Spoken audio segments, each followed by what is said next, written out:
So one of the pathways that's on display with regards to the formulation of an identity, let's say, is this injunction, which is really a temptation to love yourself. So we should take that apart. Now, the first question might be, well, what do you mean by yourself? And one answer to that is the person I am now. And you should love and feel good about the person you are now. And that's actually a dubious proposition for a variety of reasons. One is, whatever yourself is not only what you are. Yourself is also what you could become, and what you will and could become. And so to love yourself properly is not only to love what you are, who you are, whatever that means, but to love who you could become. Now, one of the things I've observed is that it's very demoralizing, let's say, for the typical young man. It's true for the typical young woman as well.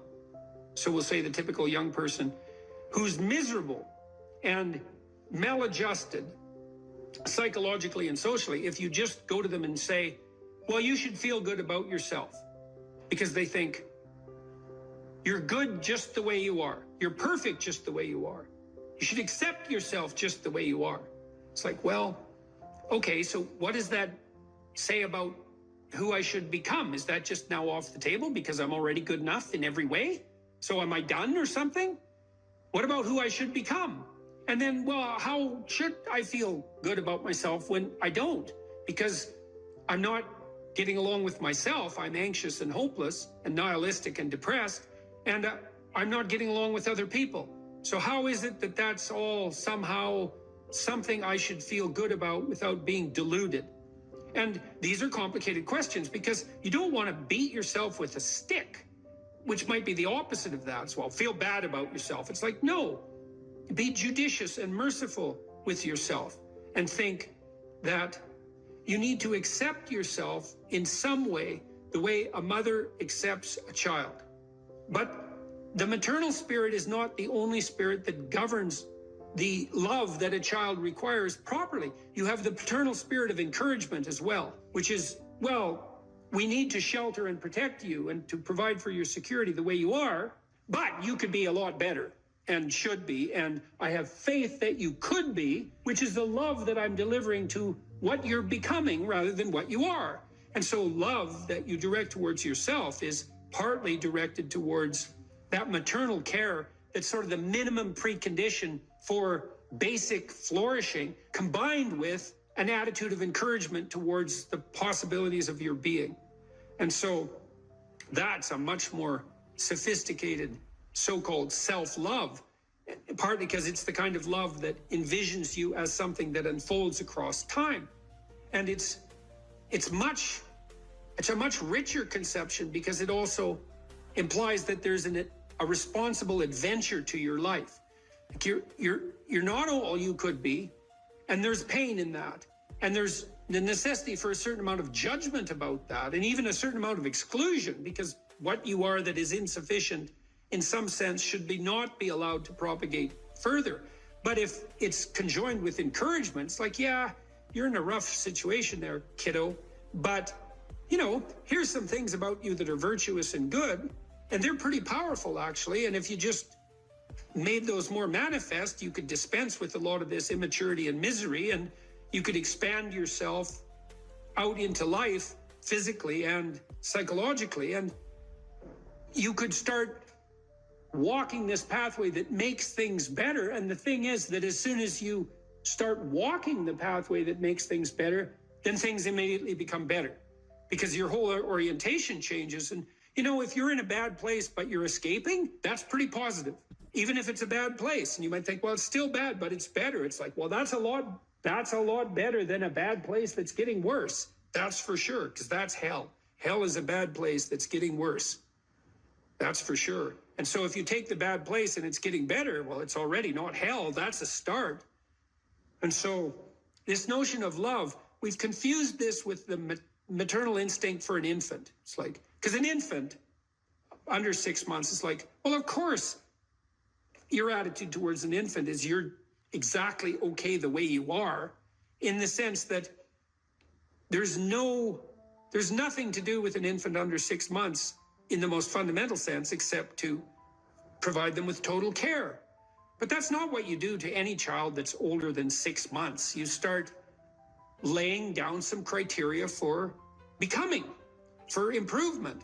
And some of that improvement, because we can define it, well, there's nothing more perfect than a child, than a baby. It's like, yeah, but that's not true if the baby's 14 years old, right? It's true if the baby's 6 months old and actually a baby. But by 9 months, well, the child is going to start to interact socially. And now there's some principles that the child has to learn to abide by so that social interaction is optimized.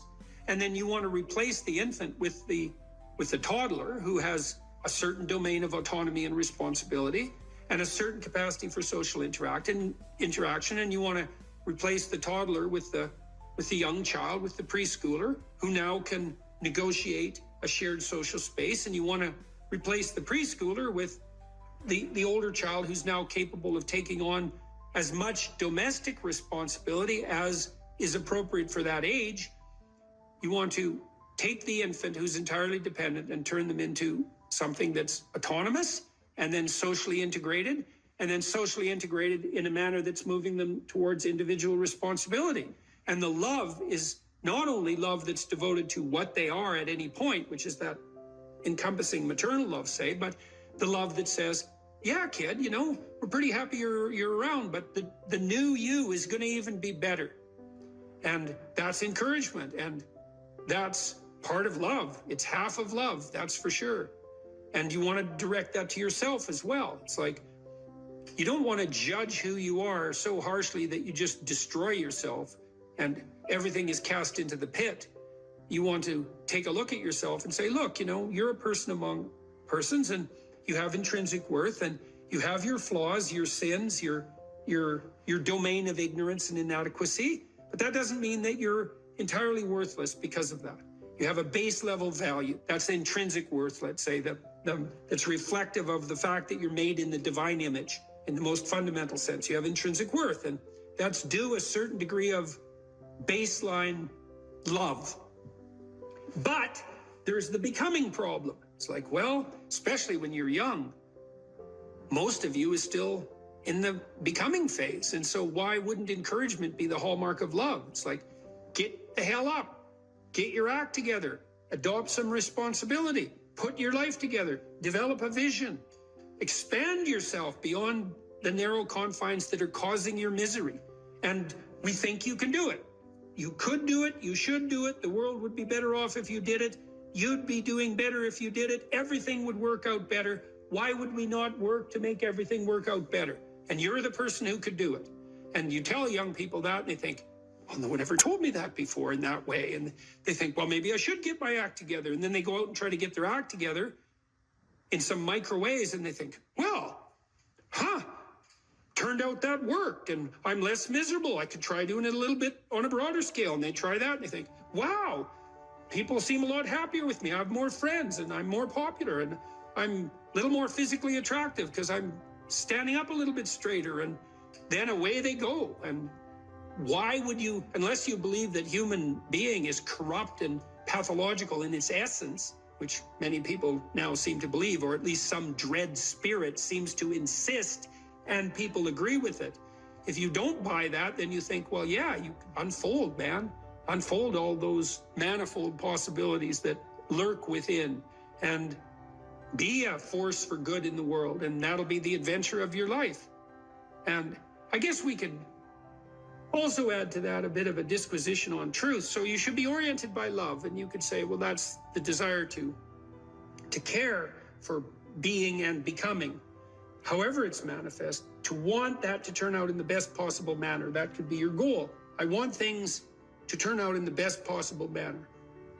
And you have to decide if that's true, because people are tempted to create little hells around them all the time. So don't be thinking that necessarily you want that, because it's not that easy to orient yourself so that that's all you want, because you're bitter and resentful and angry. And so all of that's going to interfere with that vision of love. And then you might say, well, now that you have that vision, what do you have as weapons to clear your path, let's say, or to set things in order as you move forward? And one of the answers to that is we have truth. Well, why? Well, because you want to contend with the world the way it is, obviously. So truth is going to be useful in that endeavor. And then you might say, well, if I could get away with something by not telling the truth, why shouldn't I just lie? If I could get what I wanted and if I could avoid responsibility, why not lie? And the first answer is, well, what makes you so sure you want to avoid responsibility except narrowly in this moment, because it's not a good medium to long-term strategy and everyone knows it. And what makes you think that manipulating people in the short term so that you can gratify a whim is going to be a useful iterative strategy? It's like it's not. So you can dispense with that. And so what do you do when you tell the truth? Instead, is you predicate your actions on an axiom of faith, which is that nothing better can happen than that which happens if you live in truth. And that's a statement of deep religious faith, because the evidence for that can only be gathered as a consequence of manifesting the actions that are predicated upon that axiom of faith. You don't know till you lay it out. But you can say, well, I believe that the truth will set me free. And then you think, well, the truth will set me free. Who's me? Back to identity. Well, if you're lying, it's not you by definition, because if you're lying, you're attempting to implement a falsehood. You're attempting to falsify the world and yourself. That's what a lie is. And so if something happens that's good because you lied, it's not happening to you. It's a reward for the spirit of deceit that you allowed to inhabit you. And if you reward the spirit of deceit that you allowed to inhabit you, it will grow. And I would not recommend that. That's a very bad idea. In the contrary situation, you live and speak in truth, and then things happen. They're happening to you. That's your life, man. That's your adventure. And one of the things that's very interesting about the truth in that regard is that it provides a certain optimal unpredictability. You know, if you're talking to someone, you think, maybe you're being interviewed, or maybe you're having a discussion with someone, you think, I'd like to impress this person. It's like now you have a little vision of what the instrumental outcome of the conversation could be so that it reflects positively on some narrow conception of a desired future state. I want this person to be impressed with me. So I'm only going to say things they want to hear and that sound impressive. That's all lies. It's like, well, maybe you'll get that result, but it won't be what you want because it's predicated on a falsehood. Instead, you could just have a conversation with the person, like a real conversation. It's like, what do you think? Here's what I think. Do you like it or not like it? It's like, well, I don't know if you like it or not like it. It's like, we can talk about that and why, but it's still what I think. And that doesn't mean it's right, but it's what I think. Well, then you lay that out, and then what happens to you is what happens to you. And then it's unpredictable, because imagine you're speaking deceitfully and instrumentally. You want something from someone. Okay, well then you're lying, so the you that receives is not you. It's the spirit of deceit. And it's also, you're instrumental because you think that that narrow vision is optimal, even though it requires deceit. You can just throw that away and you can say, well, I'm going to say what I think, carefully and judiciously, feeling out the words, and then I'm going to accept whatever happens, no matter how unpredictable. And then what you'll find is that's where you have adventure. Because you might ask too, well, what do you have to offset against the catastrophe of life? Responsibility, friendship, place, job, career, education, all of that. Adventure. Adventure. Is the adventure worth it? Well, if you tell the truth, you will have the adventure of your life. That's what will happen. Assuming you want to get better, there's usually something you can figure out that would constitute a step towards some sort of concrete goal. And my presumption, it's a behavioral presumption fundamentally, is that small accruing gains that repeat are unbelievably powerful. You can tyrannize yourself into doing things, but I wouldn't recommend it. What I would recommend instead is that you ask yourself what you're willing to do. It's a really effective technique. It's like a meditative technique. So for example, you can get up in the morning and you can think, well, you know, I'd like to have a good day today, so I'd like to go to bed tonight without feeling guilty because I, didn't do some things I said I was going to do, and I'd like to have kind of an interesting day. So you got to fulfill my responsibilities, and I want to, enjoy the day. Then you can ask yourself, well, what would I have to do in order for that to happen that I would do?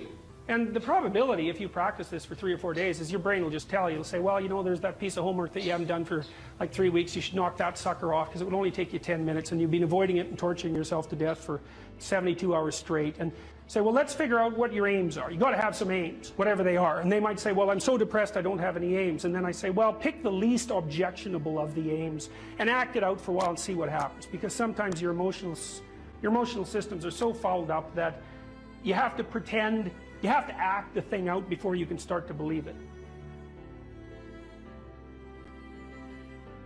Life can be meaningful enough to justify its suffering. I thought, God, that's such a good idea.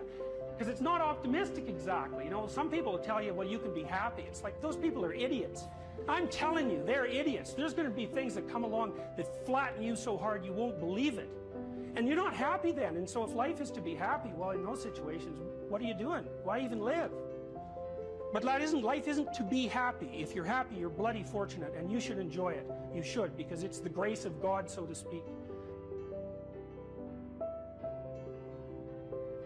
People know when they're doing something meaningful. They can tell. So why the hell don't they do meaningful things all the time? It seems obvious. You could do it. I mean, it's hard, you know, because other people want you to do other things, and it's a struggle, but everything's a struggle. Oh, I get it. I see why. It took me about 10 years to figure this out. People have a choice. Choice number one, nothing you do means anything. Well, that's kind of a drag, right? It's meaninglessness of life and all that, existential angst. You know, that's kind of a pain. But the upside of nothing that you do is meaningful is you don't have to do anything. You've got no responsibility. Now, you have to suffer because things are meaningless, but that's a small price to pay. The alternative is everything you do matters. Really. If you make a mistake, it's a real mistake. If you betray someone, you tilt the world a little more sharply towards evil rather than good. It matters what you do. Well, if you buy that, then you can have a meaningful life. But there's no mucking around. It means responsibility. It means that the decisions you make are important. It means that when you do something wrong, it's wrong. Well, do you want that?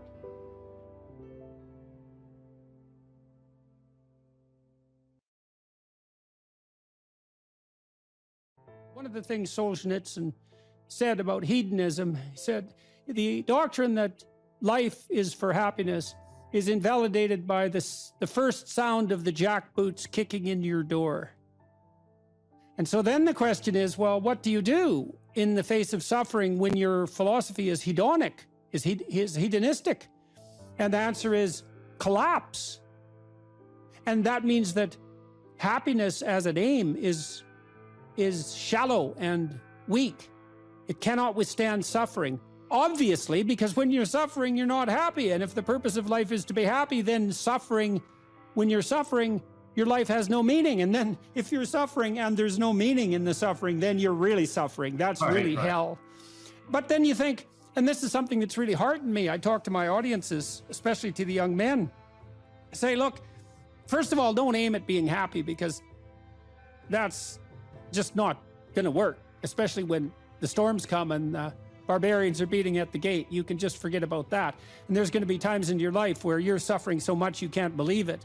And so you're going to need something a hell of a lot more robust than happiness to get you through that. And then you might say, well, what's more robust than happiness? Or maybe even what's more robust than pain? And then you could say, well, how about adventure? How about adventure? How about we go out and sail the uncharted seas, you know? How about we go and, Jesus, I talked to a guy the other day. He's a driver for me down in Nashville, where I am, ex-military guy, special forces guy, tough as a bloody boot, now works as a cowboy out in Montana, you know, a real character, perfect bloody American archetype. He knew he wanted to be in the special forces when he was 5. So I talked to him for like half an hour trying to figure out what motivated him, you know?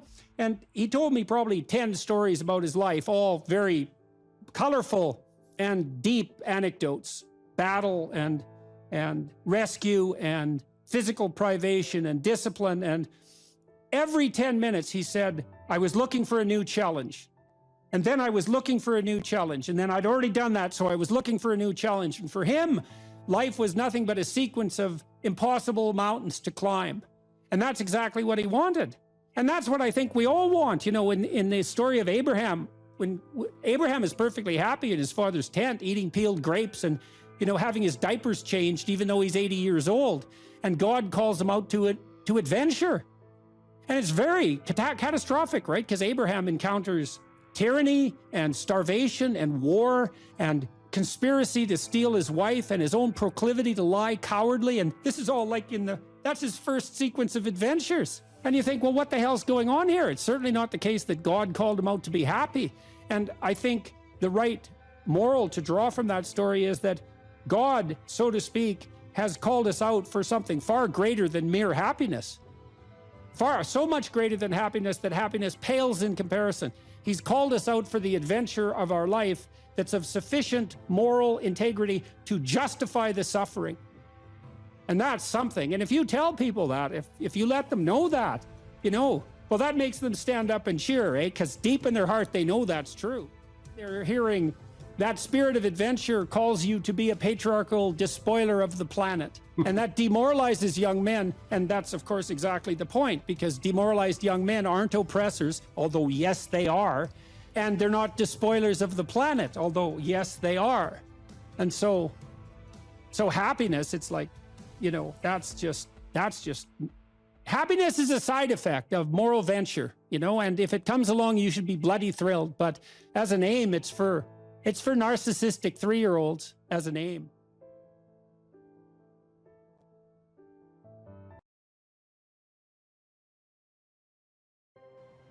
Imagine someone that you treat well, that you love. Now try to treat yourself that way. You got to detach from yourself a bit. You got to think, okay, well, I'm a person among other people, and I deserve at least as much respect as a person among other people, and I should be trying to help myself across time. And instead of being self-contemptuous and self-destructive, I need to take care of myself as if I'm potentially valuable, and to lay out my life that way. And so that's what that chapter is about. And it's hard for people, they don't take care of themselves as well as they should. And I don't mean, take care of yourself. I mean, that isn't what I mean. It's like, it's not a moralistic attack. It's like, it's an encouragement to give yourself a bit of the benefit of the doubt. Take care of your room, take care of your things, like have some respect for yourself. It's like there is a lot of potential within you, and there's many things that you can do, and you're necessary more than you think to the unfolding of things. Like if you make a bunch of bad decisions, things get worse, not just for you, like things get worse. And so it matters what you do. And so part of what you do is you want to treat yourself as if what you do matters. And so you want to have some respect for yourself.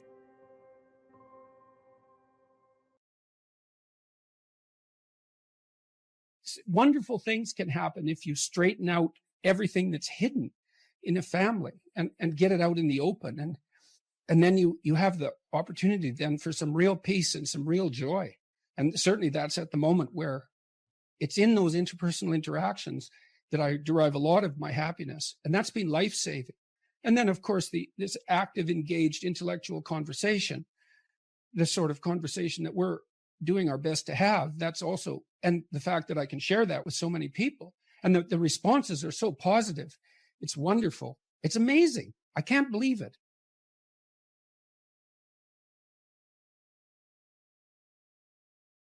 If you're going to be a fighter, you have to want to win, and you have to want to hurt people. I mean, not for the sake of hurting them. That's what makes you different than an evil person. But you have to have that capacity. You have to develop that. And, that's the step on the way to enlightenment, weirdly enough, because that isn't what people think. People have been fed this diet of pablum, rights and impulsive freedom for so long. There's just an absolute starvation for the other side of the story. There are no rights, technically speaking, without responsibilities. And all we've had for 60 years is a dialogue about rights. Well, that leaves a hole on the other side of the story. And it's a hole that's in people's hearts, essentially.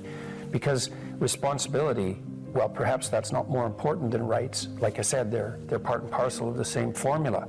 But it's in responsibility that most people find the meaning that sustains them through life. It's not in happiness. It's not in impulsive pleasure. Those things blow away at the first ill wind.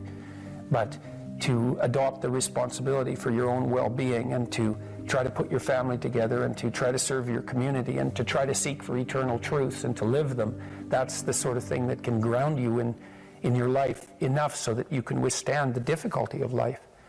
And when you tell people that, especially when you include yourself in the audience, let's say, and you're not finger waving from above, then everyone knows that it's true. There's been this attempt to identify masculine competence and power, let's say, but mostly competence with tyranny, and that's very, very hard on young men. It's also hard on young women, for that matter, but it's very helpful for people to hear that they should make themselves competent and dangerous and take their proper place in the world, because it's the alternative to being weak.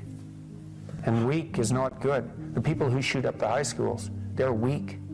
They're weak. And life is a very difficult process, and you're not prepared for it unless you have the capacity to be dangerous. That doesn't mean that you should be cruel. It doesn't mean any of that. There's a statement in the New Testament, the meek shall inherit the earth. But the meek isn't well translated. It means something more like, those who have swords and know how to use them but keep them sheathed will inherit the world. That's a way better way of thinking about it. You have to be powerful and formidable and then peaceful, in that order, right? And that's not the same as being naive and weak and harmless, which is what young men are being encouraged to be. It's like, that's a very bad idea. It's a very bad idea, because naive, weak, and harmless means that you can't withstand the tragedies of life. You can't bear any responsibility. You'll end up bitter. And when you get bitter, then you get dangerous. You don't treat adult men as if they're infants.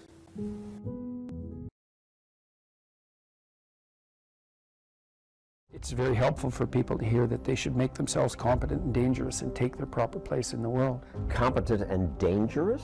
Mm-hmm. Why dangerous? Because it's the alternative to being weak. And weak is not good. The people who shoot up the high schools, they're weak. They're weak. How is it good to be dangerous?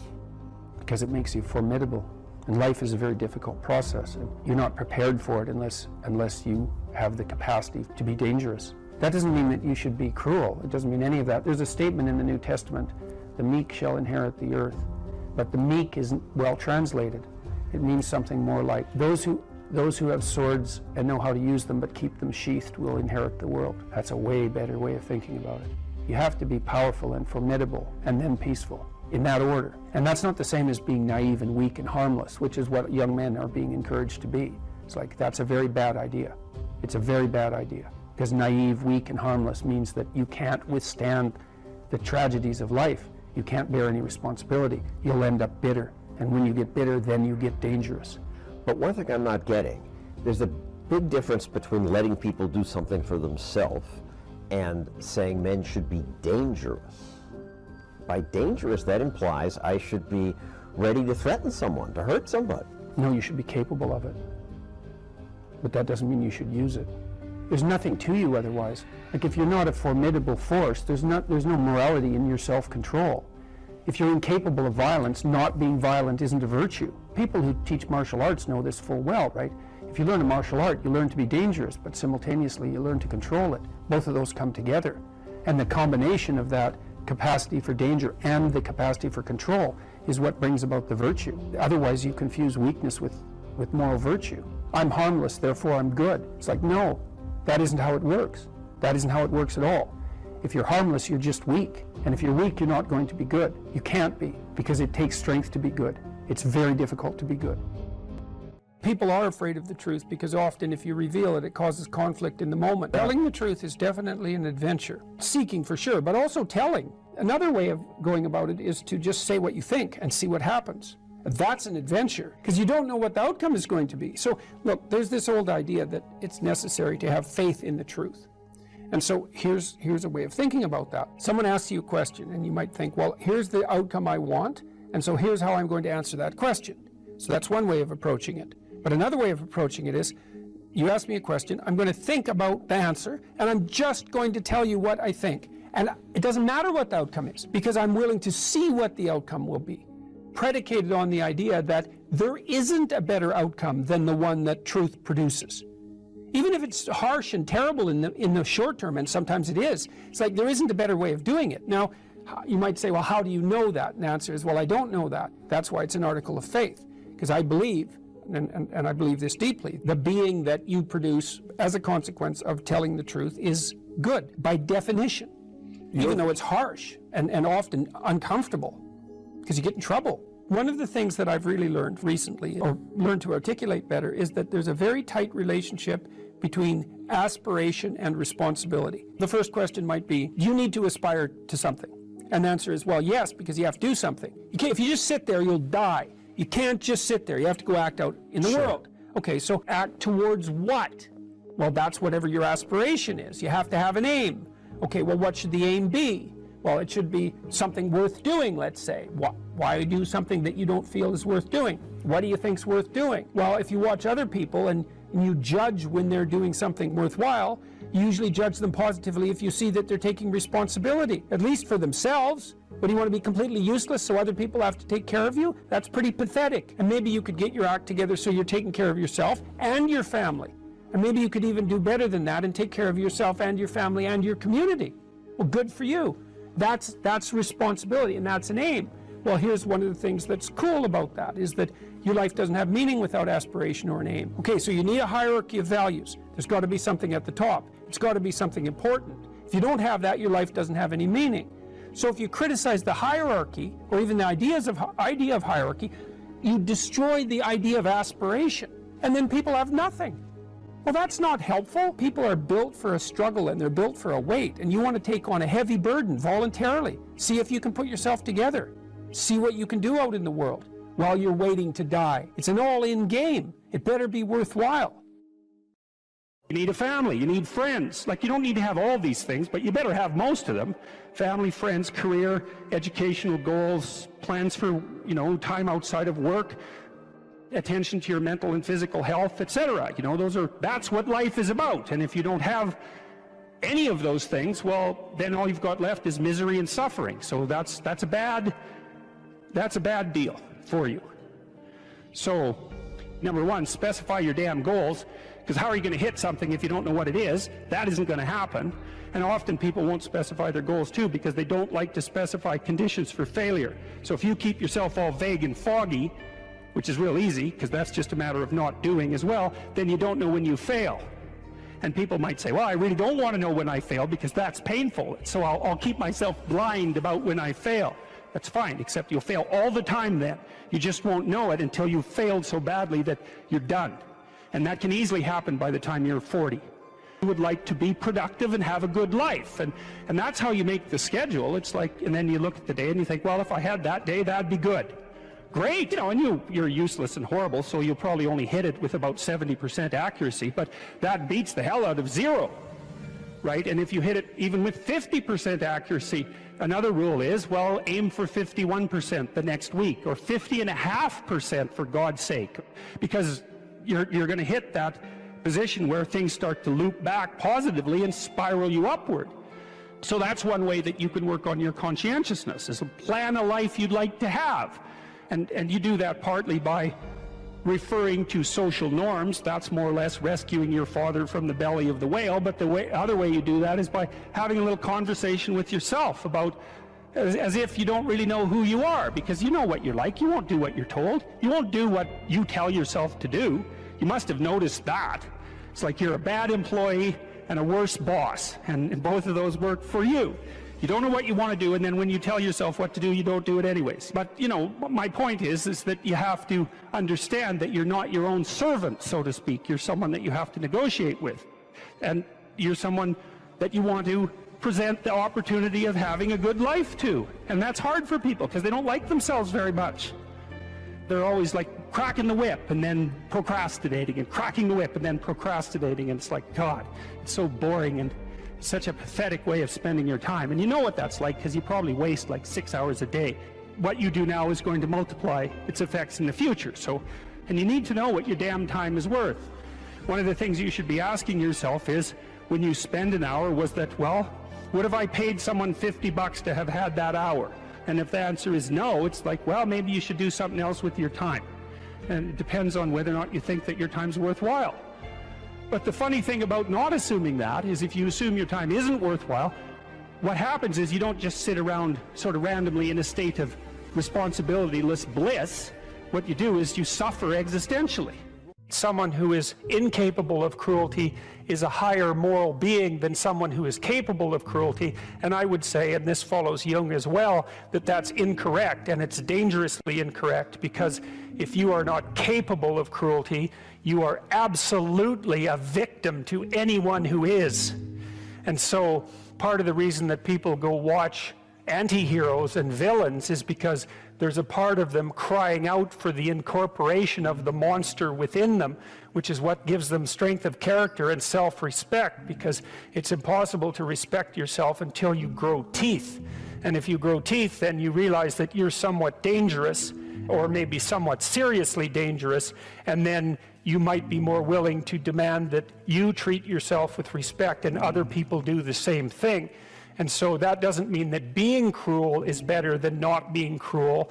What it means is that being able to be cruel and then not being cruel is better than not being able to be cruel. Because in the first case, you're nothing but weak and naive. And in the second case, you're dangerous, but you have it under control. And you know, a lot of martial arts concentrate on exactly that as part of their philosophy of training. It's like, we're not training you to fight. We're training you to be peaceful and awake and avoid fights. But if you happen to have to get in one, and I guess the philosophy also is that if you're competent at fighting, that actually decreases the probability that you're going to have to fight, because when someone pushes you, you'll be able to respond with confidence, and with any luck, and this is certainly the case with bullies, with any luck, a reasonable show of confidence, which is very much equivalent to a show of dominance, is going to be enough to make the bully back off. And so the strength that you develop in your monstrousness is actually the best guarantee of peace. And that's partly why Jung believed that it was necessary for people to integrate their shadow. And he said that was a terrible thing for people to attempt, because the human shadow, which is all those things about yourself that you don't want to realize, reaches all the way to hell. And what he meant by that was, it's through an analysis of your own shadow that you can come to understand why other people are capable, and you as well, of the sorts of terrible atrocities that characterized, let's say, the 20th century. And without that understanding, there's no possibility of bringing it under control.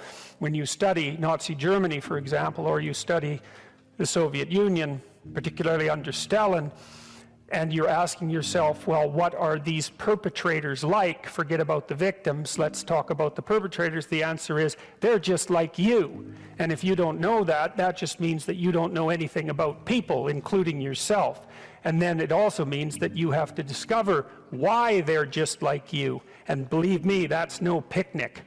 So that's enough to traumatize people, and that's partly why they don't do it. And it's also partly why the path to enlightenment and wisdom is seldom trod upon, because if it was all a matter of following your bliss and doing what made you happy, then everyone in the world would be a paragon of wisdom. But it's not that at all. It's a matter of facing the thing you least want to face. It's funny that philosopher Kierkegaard, you don't usually hear a joke that starts like that, by the way. He wrote 150 years ago, and he was one of the first people who really wrote about anxiety. He was one of the first psychological philosophers. And he regarded himself as rather useless, all things considered. And he wrote a section in one of his books about all the industrialists that were operating in Europe at that time, trying in every possible way to make life easier and easier and more efficient and productive for everyone, which was definitely happening during the Victorian period, and Europe was rapidly transforming into an industrial powerhouse. And he said, someone as useless as him, with an orientation towards being a student who liked to sit and contemplate ideas and talk in cafes and smoke cigars and drink, could never do anything to make anything easier for anyone than everyone was already trying to make it. And so he thought that his task would be to make things more difficult for people, because there would come a time when what people wanted wasn't more ease, but more challenge and more difficulty. And that's really smart, you know, and it's witty and it's true. And one of the things that I've come to understand, I believe, is that, and Dostoevsky knew this too, he wrote about this in Notes from Underground, It's a great book, very short book, brilliant, absolutely brilliant, compelling, dark read. It's the confession of a miserable, resentful, like murderously genocidal bureaucrat who evaluates his own soul, I suppose, and confesses his sins. And it's also a critique of the idea of kind of utopia oriented towards security. And Dostoevsky, who was dealing with the set of ideas that are really tearing us apart culturally right now, this idea of a eventual utopia based on something like security and safety. Dostoevsky really objected to that back in this like 1860, a long time ago. He said, you know, the thing about people that you don't really understand is that, he said, fundamentally we're ungrateful and we can curse. That's what distinguished us from the animals, which I thought is pretty damn comical. But he said something very interesting, you know. He said, if you set up a utopia so that all people had to do was eat cakes and busy themselves with the continuation of the species, that, yeah, right, Russian humor, you know, that after a surfeit of that, after enough of that, which would happen quite quickly, people would just go mad just to break things, just so something unexpected and remarkable could happen, and that we're not built for security and safety, but for something, well, let's call it adventure, something like adventure. That's a good thing to know, you know, because you don't want to suffer unduly. That seems reasonable. And you might think, because of that, that really what you want is happiness. But then Solzhenitsyn, for example, he wrote about what happened in the Gulag Archipelago under Stalin and said, you know, if your goal is happiness, what are you going to do when the jackboots hammer down your door at 2 a.m. and haul you off to the prison camp, because you're not going to be happy there. And so, you know, happiness is a boat that's easily capsized and the waves are always there. And so if your philosophy is one of, say, impulsive happiness, same sort of thing Dostoevsky was pointing at, and Kierkegaard, then you're not prepared when all hell breaks loose. And all hell, it will absolutely 100% break through at some point in your life. And you're lucky if it won't be decades, you know, it'll certainly be some of it, and it might be a lot of it. And for some of you, it's going to be damn near the whole thing. And so if what floats your boat is happiness, you're going to be capsized by the first decent wave. And so then you might ask yourself, you know, what do you have instead of happiness that might be even more reliable? And I do think that adventure is more reliable than happiness. And in the Old Testament story of Abraham, founder of the Abrahamic faiths, and obviously what would you call it, a crucial figure in the development of world culture, Abraham is presented as a late bloomer, to say the least. He's like 83. People lived longer back then, at least so the story goes. And he had a very rich father by nomadic standards, and he could just sit around in the tent all day, and, you know, a doting mother and a rich father, he could just sit around in the tent all day and eat peeled grapes and busy himself with the continuation of the species. And but, you know, God appears to him and says, get away, get out of your security, get out of your comfort, leave your family, leave your community, leave your nation, go out into the world.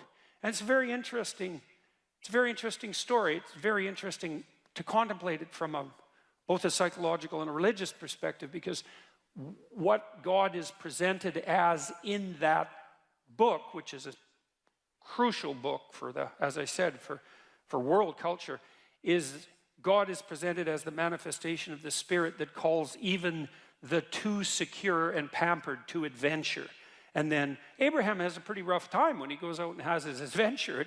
It's not all, you know, Skittles and roses from then on in. Quite the contrary. And he runs right away into like a conspiracy of elites to steal his wife. He runs into tyranny, runs into starvation. He encounters war. It's like he goes out in the world and he has the whole tragedy of his life, both on the social and political front and individually, you know. But the promise is the promise of adventure, and the implication is that if you have a sufficient adventure, then that cannot so much protect you from suffering, because perhaps that is impossible, but to justify it. And because you kind of know this in your own life. When you look at your life, you might look back on travails that you've undertaken, and when they've done end-of-life surveys with people and asked them what they regret. And, people don't regret what they did that didn't work. They regret what they didn't do that could have worked. They regret the chances they didn't take. And, even if you do an evaluation of your biography, one of the things that you want to be able to say to yourself is something like, maybe there's nothing better you can say to yourself than this. You can think about this for yourself and see if it's true. That was extraordinarily difficult, but it was worth it. And, it's not like you can have one of those without the other, because you can't imagine that you could have some confidence in what you've managed to accomplish, right? The kind of confidence that would instill you with a certain genuine sense of self-regard despite your fundamental inadequacy. To have that fundamental sense of self-regard that's grounded in something real, it has to be based in a narrative that approximates that was extremely difficult, but it was worth it. You have to have both of those. And so that's interesting, because one of the questions we always ask ourselves, this is the theodicy question, technically.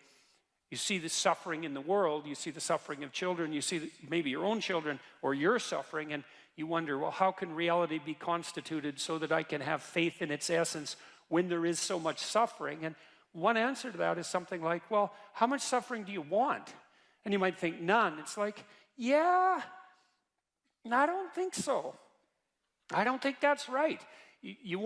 At least you want something approximating optimized challenge. So you could say, at least you want to be pushed to your limit. And maybe you find the most exciting times in your life. In fact, you'll pay for this. You'll pay to have this experience, to be pushed to your limit. Not beyond it, or maybe even a bit beyond it, And maybe not so far beyond it that you crumble and break and things fall apart. But, could you be pushed to your limit optimally if there wasn't the possibility of falling apart and breaking?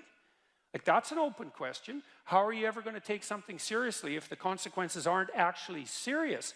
And there's something delightful about dancing on the edge. That's why Hawaiians believed that surfing was sacred, And it's because to surf, you have to be on the edge, right? And the waves can come and take you out at any moment. But without the possibility of the waves rising to take you out, then you can't dance on the edge. And maybe that's exactly what you want to do. And there's good evidence from the neuroscience literature that consciousness itself is something akin to dancing on the edge. So technically, when you're conscious, when you're awake, your brain is occupying a position between something. It's a position that's something like between chaos and order.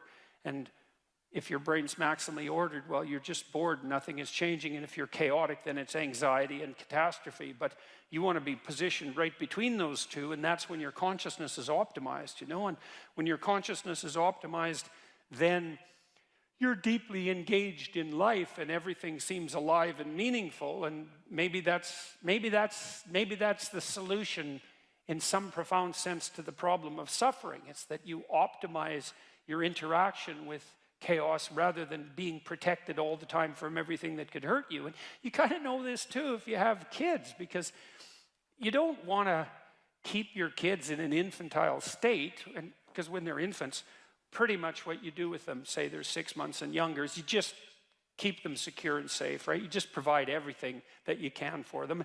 You have to do that because, well, what are they going to do?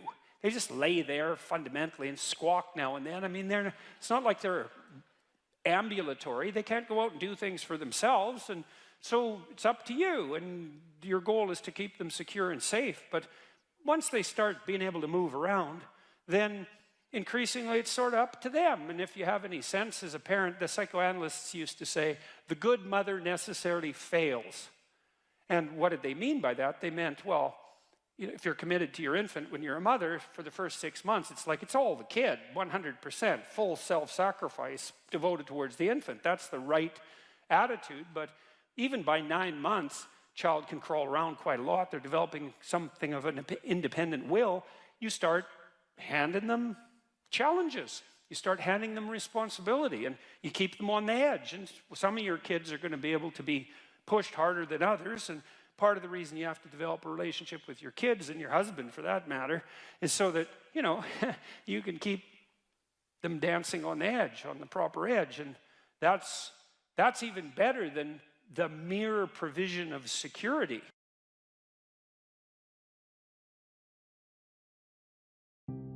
I don't know what the hell you should do with your life. I can help you figure it out, maybe. We can talk about it, but you are the person who has to decide if the things that you're aiming for, you know, get you out of bed in the morning. And then you got to specify the transformation processes and start practicing them. And you have to understand that you're going to be bad at it, but it doesn't matter, because bad's fine. Persistent is what you need to be. If you persist, with tiny improvements, if you persist, you win. It's direction that produces primary positive emotion. And so if you need positive emotion to move through life, which you do, because you can't even move without positive emotion, and also positive emotion is a good bulwark against terror and pain. If you need those things, then you need direction, you need a goal, you need a value structure. You let all that nonsense burn away. And you might say, well, I don't know what I should leave behind. And the answer to that is, that's a lie. All you have to do is ask yourself, you'll come up with a list instantly of 100 stupid things that you're doing that you know you could stop doing. Take on the consequences of error and learn from it, and then you win constantly, because even if something goes sideways, you think, there's something to be derived from this. When you're in the world and something objects to you, something that matters objects to you, then in the entire unrealized world is in that thing that objects. It's all tangled up inside it. That's why it's the great dragon of chaos. It's everything that's outside of your conceptual structure. And what is that? It's everything that lurks outside of your walled city. And it's manifested itself like the snake in the garden. And the easiest thing to do is say, I'm not having anything to do with that. But the problem with that is, well, you get your C- and you don't do anything about it. Maybe you're a little bitter and more resentful, and your study habits get a little worse. So the next time you get like a D+, and then you collect a bunch of Fs, and then you stop going to school, and then you stop showering, right? Then you end up jumping off the bridge. And so that's how the dragon eats you, when you don't pay attention to it. And so it's no bloody wonder that people avoid, you know. It's really no wonder that they avoid, because error messages contain within them the implicit world. Now, the upside of that is, well, they contain within them the implicit world. And the world isn't all negative. And so maybe you get your C-, and that's actually the best gift you ever got, because somebody finally took you and went, whack, you know, clue in. And so you take that apart and you think, oh, I don't know how to write. I don't know how to think. I've never read anything in my life. My study habits are abysmal, you know, like maybe I'm working at 2% efficiency, which it's like, to find that out is so optimistic. I mean, if you're barely hanging in there, but you're only working at 2%, you might imagine what you could have as a life if you're working at like 50%. So the C- can be the best gift you ever had, and that's the gold that the dragon hoards. Right? That's exactly what that means. That doesn't prove that you're stupid. Now, it implies that you might be stupid, but it doesn't, right, really, it does, and that's why you don't want to look at it. Maybe it implies that you're lazy, or implies that you're ignorant, or like it implies all sorts of terrible, but you don't want to leap to that, and that's sort of the proclamation of innocence before guilt.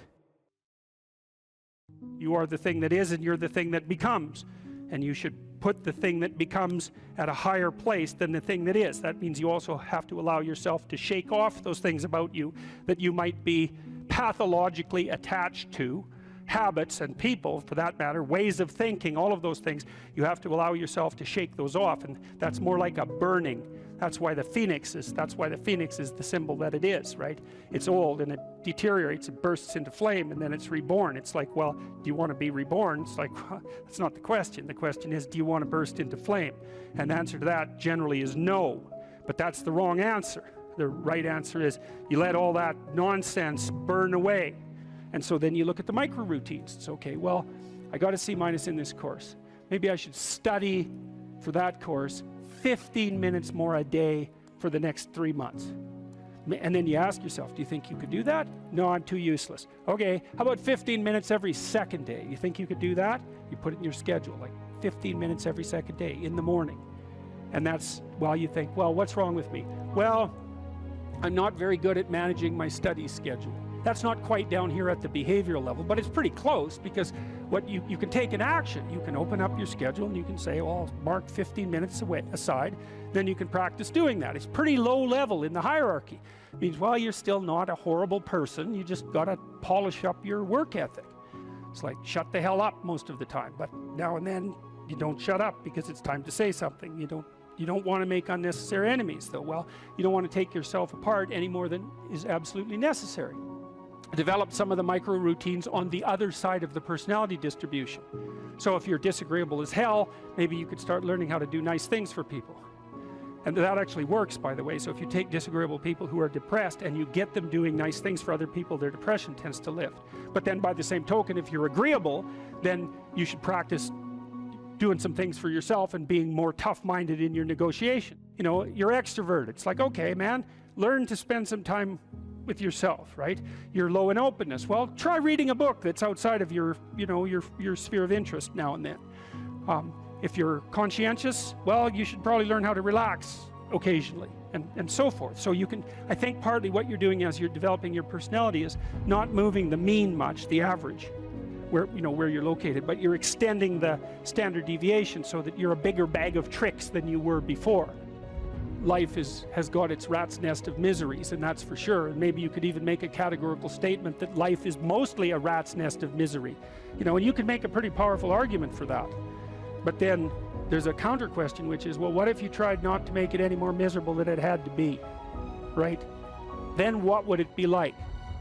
I would suspect that most of that misery would go away, because it's the unnecessary misery that really brings you down. You know, it's like, well, if someone has cancer, it's like, that sucks. But it's not like you can say, if only we had done this differently, then that wouldn't have happened. But when someone's out like torturing you in a malevolent way, or maybe you're doing the same, you can always ask yourself, well, is this really necessary? Is this just like a useless add-on to the miseries of life? That's what disheartens people. And so even in your own life, if you aren't suffering from self-imposed misery, and you're only suffering from inescapable misery, maybe you could handle that, and even maybe without becoming irredeemably corrupt. So the goal would be, well, yeah, life is a rat's nest of miseries, and maybe it has no ultimate meaning. We could say that if we're feeling particularly pessimistic, but it still leaves one question open, which is, if you didn't do everything you could to make it worse, how good could you make it be? And the least answer is, well, it could be tragedy, but maybe not hell.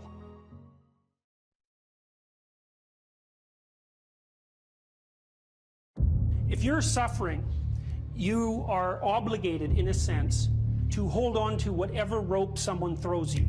Life can be meaningful enough to justify its suffering. You can tyrannize yourself into doing things, but I wouldn't recommend it. What I would recommend instead is that you ask yourself what you're willing to do.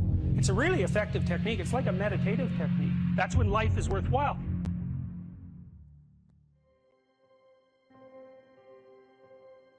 I don't know exactly what's going to help you, but don't arbitrarily throw out any possibilities because you might not have that luxury. Antidepressants help a lot of people, and there are technical reasons why that's the case. If you're offered a gift by your society and it works, try it. I don't care what your presuppositions are. The time you see people who are suffering with depression, for example, there's a multitude of reasons, but I'll take one common reason. You could think about it as associated with the story of Peter Pan. Peter Pan is someone who won't grow up, right? Now the problem with Peter Pan is he gets to be king, but it's king of Neverland. Neverland doesn't exist.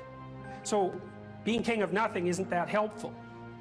Well, one of the things that you often see with people who suffer from depression, and I'm not making a blanket statement about the cause of depression because there's lots of them, is that people who don't have enough order in their life tend to get overwhelmed. So for example, if someone comes into me to see me and they say they're depressed, I always ask them a very standard set of questions. Do you have a job? if you don't have a job, you're really in trouble in our society. First of all, your biological rhythms tend to go off the rails right away because there's no reason to go to bed at any particular time and there's no reason to get up. And for many people, if they don't get up at the same time, they foul up the functioning of their circadian rhythms, and that's enough to make them depressed right off the bat, especially if they start napping during the afternoon. They also don't have a purpose. People aren't good without a purpose, and this isn't hypothesizing. We absolutely understand the circuitry that underlies positive emotion. When you're attending to something you're interested in and you're engaged in it, that's when you're alive.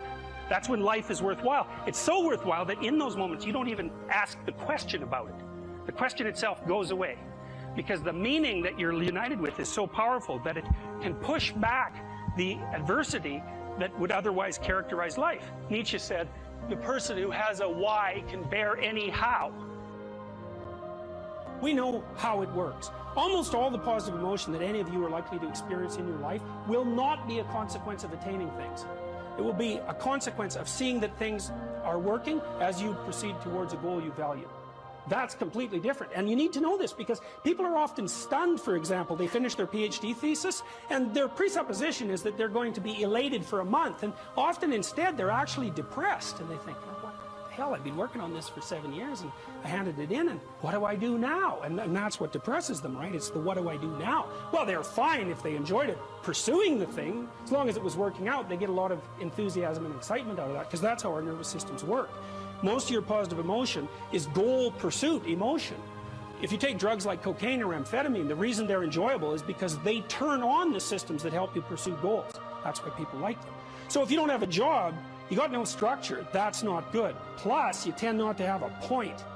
So you're overwhelmed by chaotic lack of structure and you don't have any positive emotion.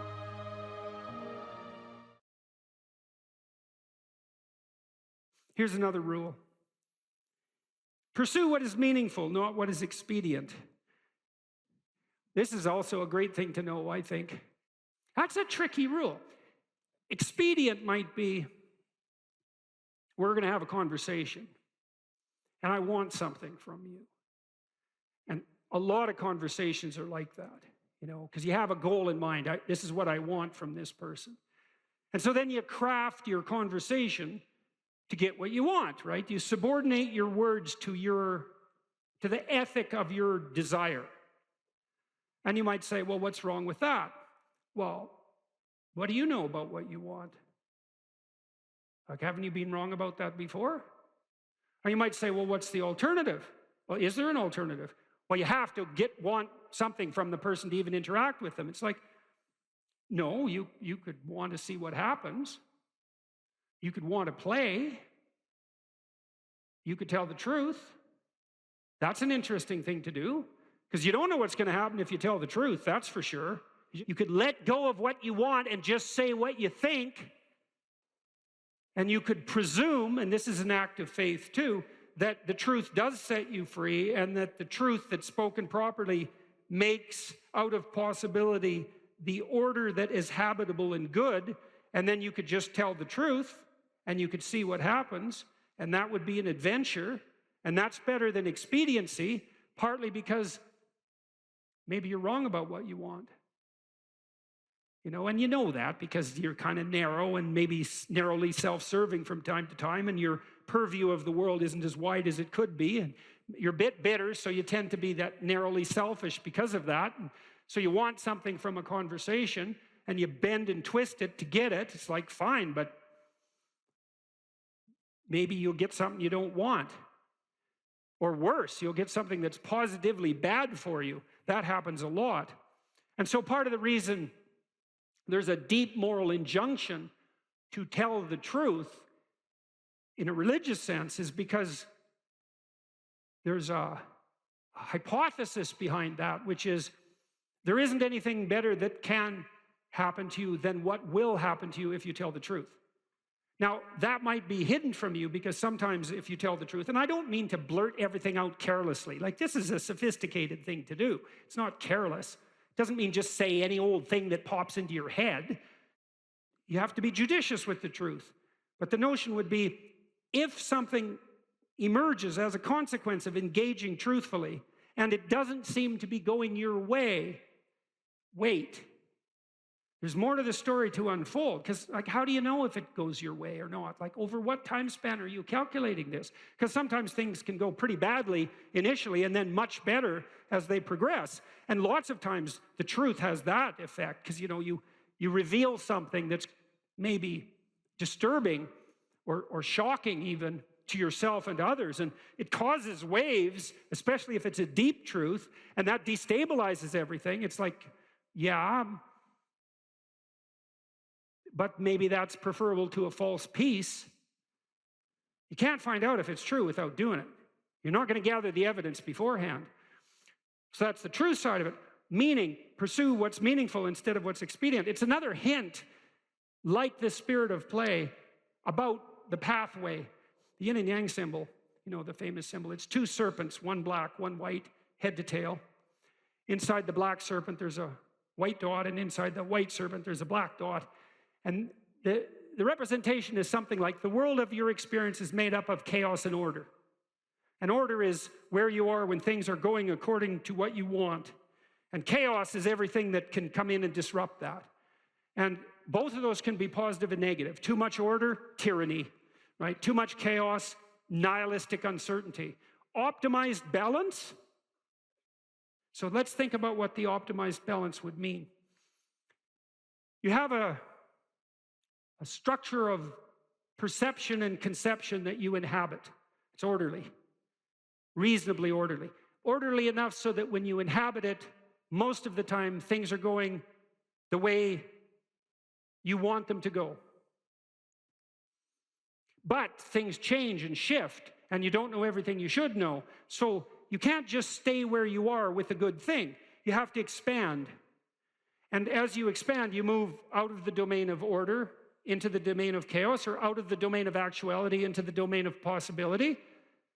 And then you might think, well, how do you know when you're doing that optimally? Well, one marker, as I said before, maybe that you do it in a spirit of play. But another is, and this is so much worth knowing, things get meaningful. People ask, does life have any meaning? It's like, why is anything worth doing if in 4 billion years the sun is going to envelop the earth? And the answer to that question is, that's a stupid question. And I can prove that in some sense. It's like, you're a mother and your baby's crying, and so you're going over there to do something about it. And someone comes along and says, why do you care if that baby's crying? In 4 billion years, the sun is going to envelop the earth. And what's the right response to that? It's something like, go away. Are you out of your mind? And the answer to that question is yes, you are out of your mind.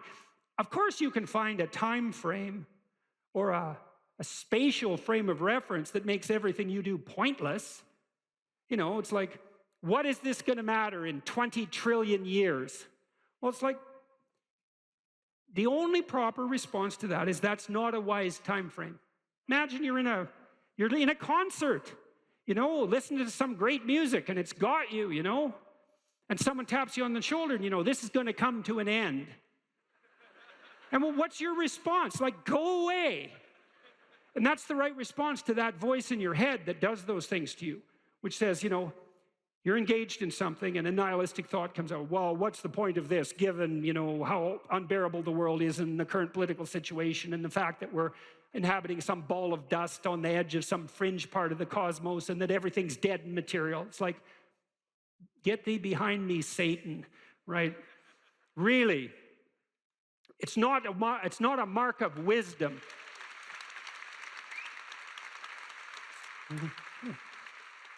It's not a mark of wisdom to let nihilistic, demonic voices steal your joie de vivre. That is not a mark of wisdom. And you might object, well, at least it's not naive. It's like, yeah, cynicism might be preferable to naivety, but it doesn't hold a candle to wisdom. And that's worth knowing too. Because once you've been hurt and you're cynical, there's no going back to naive. But there's no point in staying at cynical. And there are degrees of courage way beyond cynicism. And some of that is the regaining of the faith you had as a child despite your current level of wisdom. And that's something to strive for, right? That's a moral attainment. That's not a burying your head back in the sand. Quite the contrary. And so, well, back to the yin and yang symbol. Imagine you have an instinct that orients you. Well, you do, as a matter of fact. There's a reflex that's replicated at multiple levels of your nervous system, and it's ancient. If you have a nervous system as an animal, you have this reflex. And the reflex is something like surprise. You know, if I walk across the stage and I hear a loud noise behind me, I might go like this. And that would be automatic because I'm gripped by unconscious systems. And what's happening is some chaos has emerged and it stops me in my tracks because something unexpected happened. My current plan is incomplete. And then I'll turn and orient towards the place of the disturbance. And that's the beginning of exploratory behavior. And then I might run away, which might make me safe, or I might cautiously investigate, in which case I can find out what caused the disturbance, maybe rectify it, and maybe update my plan so that that sort of thing doesn't happen again. That's a better approach.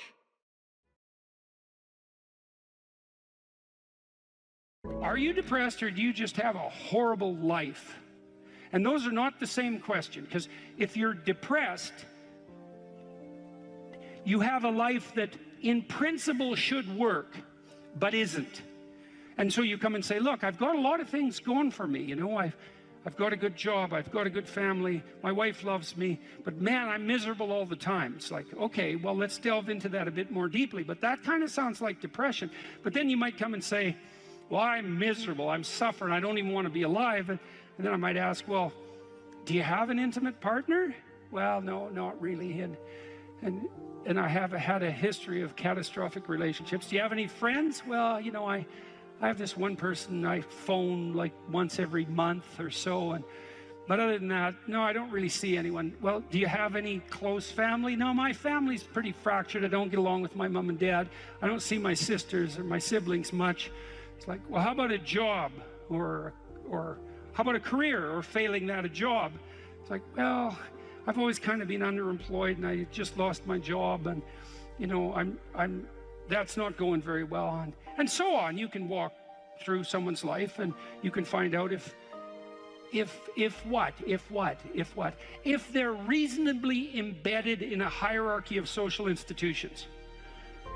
And if the answer is no, no intimate partner, no family, no children, no friends, no job, no career, no educational pathway, no engagement in civic responsibility, let's say, no church attendance, no spiritual life, no routine. It's like, well, you're not depressed, you just have a horrible life. Multidimensionally. Like, it's no wonder you're depressed. There's nothing in your life that is working. But it's interesting because that's not exactly a diagnosis at the level of the individual. It's a diagnosis in relationship to the relationship between the individual and this structure of containing social institutions. If you don't have an intimate partner, and you don't have a family, and you don't have any friends, and you don't have a career or a job or any civic involvement or any involvement, let's say, with religious institutions, and you don't have any creative striving, all you've got left is pain. And so that's what you have. And so here's a different way of thinking about sanity. Sanity isn't being well constituted as an atomized individual. Sanity is what makes itself manifest if you're properly situated in a hierarchy of social order. To be well constituted, you have to be a harmonious player in a multidimensional symphony in some real sense of social interaction. It's very hard to stay on the straight and narrow without a partner who doesn't share your blind spots, correcting you constantly. You know, now that's annoying. There's a tussling about it, right? There's a fractious and adversarial element to that, because if you're married, you don't see eye to eye, and thank God for that, because sometimes in your foolish insistence on being right, you're wrong, and wrong in a way that'll take you out. And so you better have a partner who doesn't think the same way you do. And fortunately, if you have a partner, you have a partner who doesn't think the same way you do. And so if you can get the dialogue flowing, then that's a mutually corrective mechanism. And so then you might say, well, the truthful dialogue between partners in a marriage is actually, it's the process by which sanity itself is generated. And I mean technically, it's like you're too complex to regulate yourself, period. And so you need other people to help you do that. So if you have a wife or a husband, someone who knows you and is there for the long run, they can help, you can help each other find the meaningful path and stay on it. And you can't do that alone. And probably just having a partner isn't enough. You need kids, likely, to keep you sane or to drive you crazy, depending on the nature of your children. Let's say you need family, you need your parents, you need your siblings, you need another community around you that's not merely your wife, because you're so crazy that it takes a village to keep you sane. And so, and then surrounding that more intimate web of kinship, you need friends. And friends keep you sane. Well, how? Well, you have to act in a manner that makes them want to be around you to have friends. And that means that to maintain your friendships, you have to be saner than you really are, right? You have to be, they have to be able to enjoy their time with you. If you practice forthright and voluntary exposure to that which terrifies and dismays you, it transforms you. And we really know this as psychologists. We even know there's more and more evidence suggesting, for example, that if you imagine you adopt this attitude of voluntary confrontation, that changes you psychophysiologically. So much of the biochemistry of motivation and emotion is transformed when you take a stressor which could be oppressive and paralyze you and cause you to withdraw, and you reverse that and you decide to advance. It's like a different spirit inhabits you. And I mean this physiologically. There's a whole different pattern of being that makes itself manifest in you neurologically and psychophysiologically and pharmacologically. So you take it on as a challenge, right? And that transforms you at a cellular level too, because one of the things we've discovered in recent years is that if you do something new and complex, then that turns on that parts of your DNA that haven't produced proteins before will start producing new proteins and reconstruct you from the cellular level up. So it's a deep transformation, and we have no idea how deep. And again, you could ask yourself, if you didn't withdraw in fear from anything from everything that life threw at you, who could you become? And I would say that's the central religious question in some real deep sense. You know, are more things thrown at us than we can manage? Well, that's a tricky question, because pretty dreadful things are thrown our way. And you might say, well, that's just presents an insuperable barrier to progress. That's not very helpful, because you're alive, here you are, you got these problems to contend with, and if it's an impossible task, then how could you be anything but hopeless and desperate? But then you think, well, wait a second, how would things transform if I took this on as a voluntary adventure, you know, regardless of its scope? And the scope would include unjust suffering, death, and hell. And that's not just some religious or metaphysical vision. It's like, no, you're actually going to have to contend with that in your life, in whatever way those things make themselves manifest to you personally. That's coming, man. And so maybe you better get prepared. And then the question might be, well, what would happen if you got prepared? And the answer might be, you'd be prepared. And I think the religious enterprise in its deepest sense is that process of preparation. And you might want to even push that a bit farther. You might say, well, not only do you want to get prepared for what's coming your way, but you want to be so prepared that when it comes your way, that it doesn't make you bitter and resentful and tempted by the desire to walk the path that would make all of that even worse. And so you might say, well, if you could really face up to what you need to face up to, not only could you turn yourself into someone that could bear the catastrophe of life and exposure to hell, but maybe you could turn yourself into someone who would still do good even while facing those things. And that's a pretty noble goal.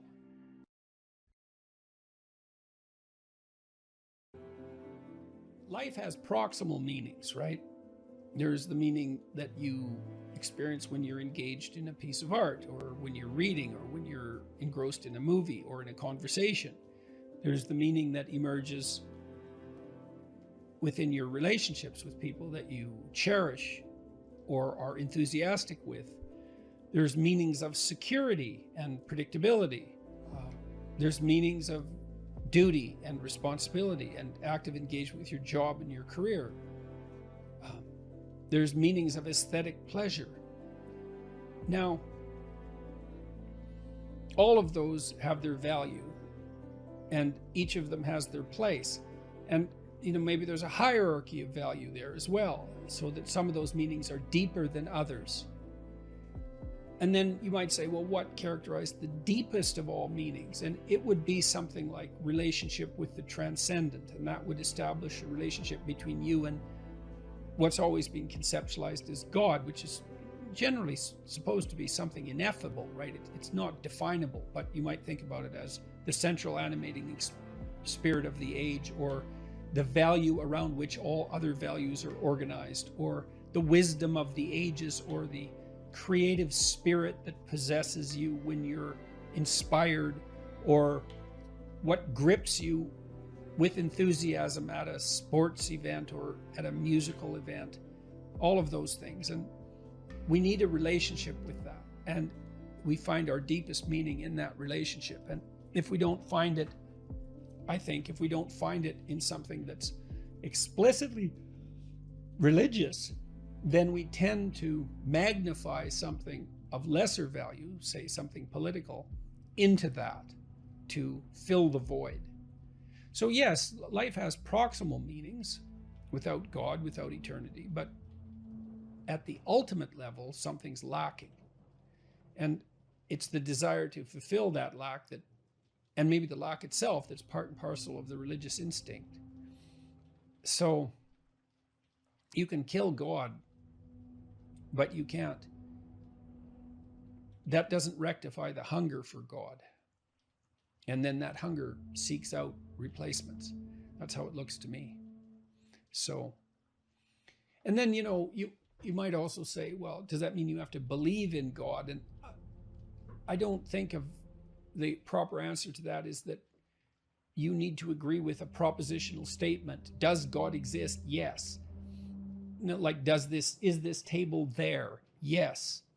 It's not that kind of relationship. I mean, it's characterized in the Old Testament as a struggle. So Israel means those who struggle with God. And you have to participate in that struggle. And you can do that, weirdly enough, as a believer or as a non-believer. Maybe sometimes more intensely as a non-believer. The issue might be more paramount then, the issue of virtue and the issue of the ultimate orientation. If you're plagued by bouts of depression and anxiety, that does destabilize your identity. So it's almost by definition. But having said that, look, this is when habit and plan and strategy are so useful. So in the periods of depression that I've had, and some of them were long and certainly the most unpleasant experiences of my life. This is when you need a philosophy, let's say, that's allied with your vision and your strategy to sustain you. Because what would happen to me is that, I have these a vision, and I suppose the vision is of a world that's better, in that's less likely to descend into ideological catastrophe, and where people are more responsible and more awake and more educated and healthier. All of that, a vision of a better world, you know, a world that's less hellish at least, but also a better world, and some sense of what role I might play in that. And so that's very motivating. Like, it's a profound goal to try to make things better. And you can do that locally. You can do that for yourself. You can do that for your family. You can do that for the broader community. And all of that's worth it, man. It's worth making some sacrifices for. It's worth suffering for to some degree. And then you decompose that into the day-to-day and week-to-week strategies and actions that you're undertaking, the plans and the activities that you're putting forward to make that dream a reality, to realize it. And then when the depression and anxiety come along, you think, part of it with depression, it's like, it's just bloody endurance. It's like, you get up and you work through the next hour, you try to stay on track, you try to implement your strategic plans to the best of your ability, and you hope and you pray that you'll get through it. You know, you'll get through it, and that the darkness will recede, and you stay on track. You eat even though you're not hungry. You get up even though you want to stay in bed. You interact with people even though you'd rather be alone. And it's the benefit of disciplined habits can sustain you. It's like the boat you're rowing in through a terrible storm, leaks and all, and maybe you'll be overwhelmed, but you have the boat and you can row forward, and that's what you've got.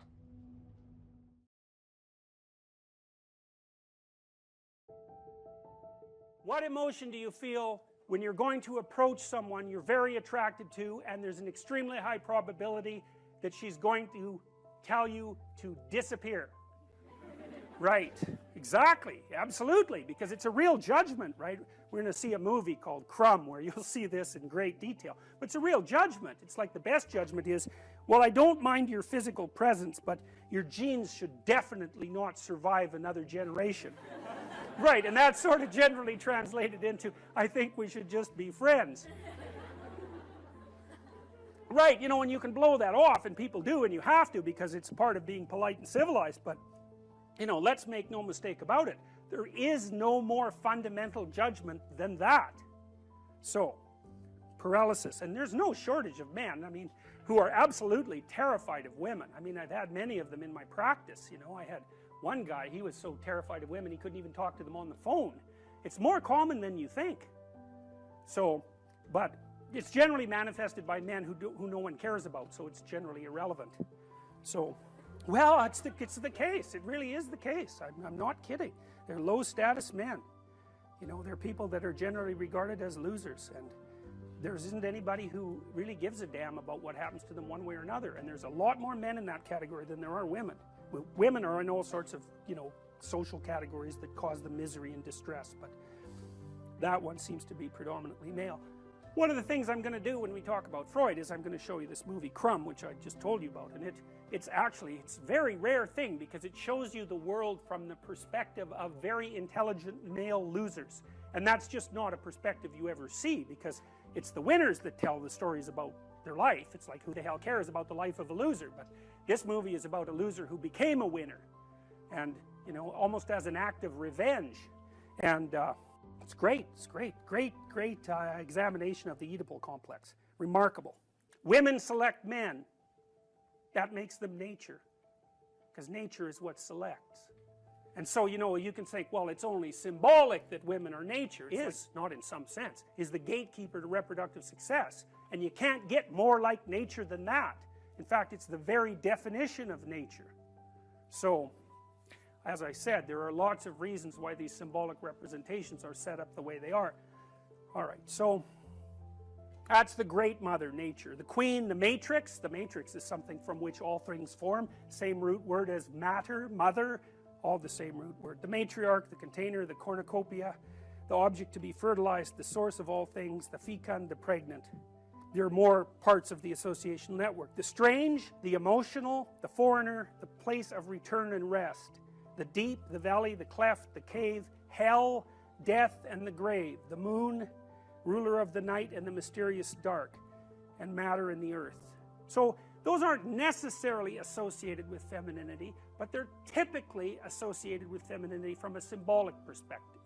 You know, so like generally, like a witch in a movie doesn't come riding out of the full bright sun at noon, right? That just doesn't happen because it doesn't make sense. It's a dark thing. And so if you saw that occurring in the light in a movie, you'd think, you know, what the hell's going on here? That doesn't make sense. And the reason it doesn't make sense is because it violates the complex, the symbolic complex. So those are female denizens of the underworld and hell. Very pleasant creatures. It's like Medusa with the head of snakes, you know. And if you ask, you know, why would a woman have a head of snakes in reference to a man? And that's really simple. I bet there are men here who know the answer to that. I don't know what you guys think about this, but I was pretty happy when I thought this up, and it took me a long time. So, if you think about the world in Darwinian terms, right, it's a struggle for survival and reproduction, which are basically the same thing.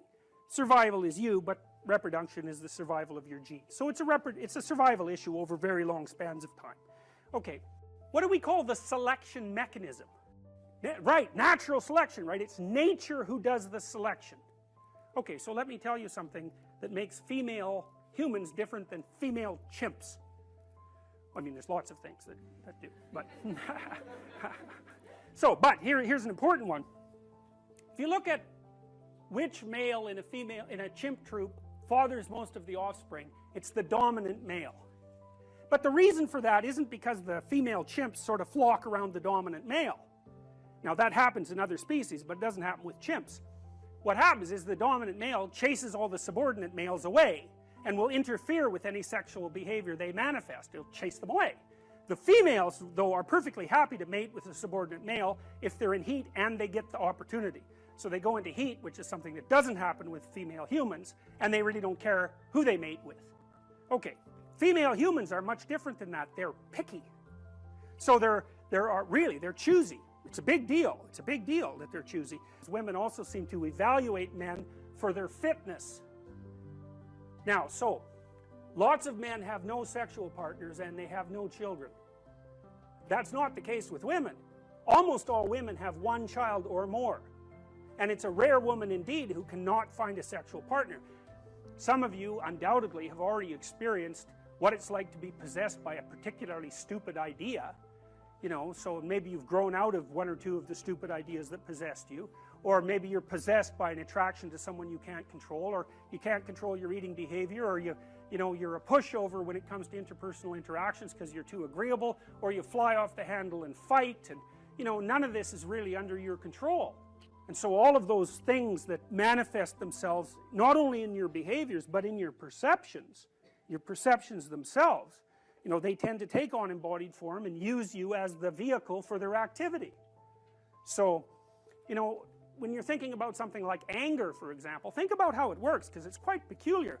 What must someone generally do? How must someone generally act if you're going to be angry at them? They have to be irritating, right? You know, they have to provoke you in some way. Well, the mere fact that you perceive what they're doing as irritating or provoking doesn't ensure that anyone else would have thought about it, or that that's what they meant, or that that's what's happening. And my point is, it's very important to think about these complexes of ideas as sub-personalities, because otherwise you really don't get what they're like. If you're angry, if you have a proclivity towards anger, especially if it's an unthinking proclivity, anything that someone says might irritate you. And it isn't like they say something and you think about it and then you get irritated. It's like you perceive the person as irritating. You know, maybe it's just the way they hold their mouth or something. It can be very, very subtle. And you might say, well, it's not me, it's you. It's not that I'm irritated by you. It's that you're irritating. And that, you know, that's a very difficult thing to settle, because the reality is somewhere between the subjective and the objective, right? A lot of arguments that you'll have with people throughout your life are about exactly that. Are you irritating or am I oversensitive? It's like, well, you know, we're going to hash that out for a good long time before we figure it out. But the point is that if you're possessed by an emotional state or a motivational state or an idea or some kind of complex, you'll see the world through its eyes. And then the facts reveal themselves to you through the lens of that particular set of ideas. So it's a very frightening idea, because we like to think of ourselves as masters of our own house, which is completely clueless, because it's obvious if you watch yourself for like a month that you hardly ever do what you tell yourself to do, when you're liable to do all sorts of other things that you don't even want to do. Because you say, well, I'm going to go to the gym 3 times a week, and I'm not going to drink, and maybe there's this person I'm not going to associate with, and then you don't go to the gym, and you find that person and you go out and drink with them, and you think, what the hell's going on, but you're not the sort of person that will do what you say. And so, like, what sort of person are you? Well, that's a psychoanalytic question. It's a deep one, because you're a peculiar thing, and there's parts of you that are really, really, really old, and the sort of naive you, the naive young you that you think of yourself as is like a little piece of flotsam in an ocean of complexity, and the ocean of complexity is you. And part of diving down into the depths is to start to understand what it means to be human, and like whatever that means, it's the one thing you can say about it for sure is that it's bloody peculiar.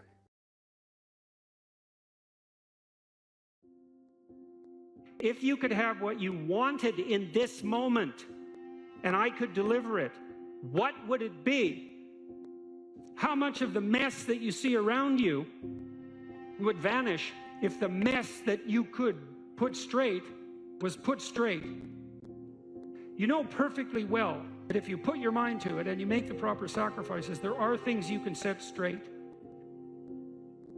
What advice do you have for a young man in his 20s? Make a plan. Look at what you're interested in. Get disciplined about something. Allow for the possibility that you have something important to contribute to the world, and that the world would be a lesser place without that contribution. Don't be afraid of taking on responsibility. It's where you find what sustains you in your life. You can take on too much responsibility. You have to be cautious in that regard, but that's a less common problem than not taking on enough. A lot of the things that people regard as traps are actually the means to their life. You have to understand that you're not your own servant, so to speak. You're someone that you have to negotiate with, and you're someone that you want to present the opportunity of having a good life to. And that's hard for people because they don't like themselves very much. You have to believe that your action has some redemptive possibility, because why would you do it otherwise? And you might say, well, I kind of believe that. It's like, well, that's not good enough. You kind of got to throw yourself all into it. And what's the cost anyways? It's not like you're going to get out of this alive. So you're pretty much all in, whether you want to be or not. And maybe if you were voluntarily all in, things would be a lot better than they are.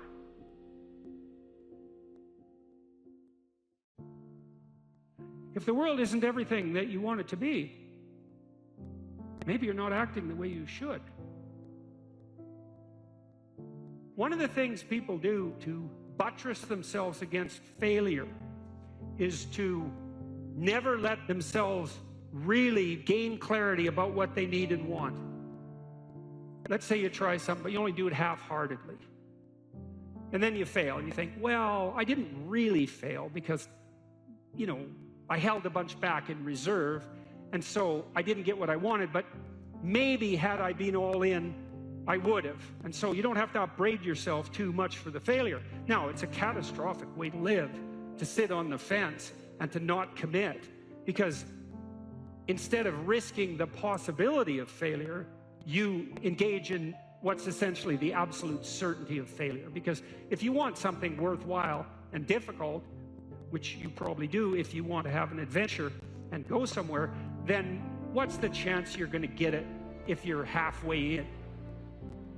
You can't be halfway in, but that sort of protects you against failure, because you can tell yourself, well, if I tried, I could have done it.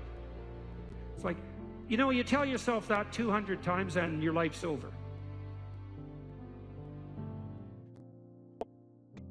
Better have a valued goal, because otherwise you can't get any positive motivation working out. And so the more valuable the goal, in principle, the more the micro processes associated with that goal start to take on a positive charge. And so what that means is, well, you get up in the morning and you're excited about the day. You're ready to go. And so as far as I can tell, what you do is you specify your long-term ideal. You specify your goal. You do that in some sense as a unique individual. You want to specify goals that make you say, oh, if that could happen as a consequence of my efforts, it would clearly be worthwhile. Would it really be so terrible if my life wasn't miserable? Would it be so terrible if I got what I wanted and needed, especially if I was doing that in the best possible way? Well, there isn't anything better to have than a problem that's worth solving, like that's really worth solving, right? And so the more of that you take on, the more you have a reason to get out of bed in the morning, no matter what. Like, I'm getting up, I'm trudging forward. Doesn't matter what I'm suffering from. I've got things that need to be done. They're necessary.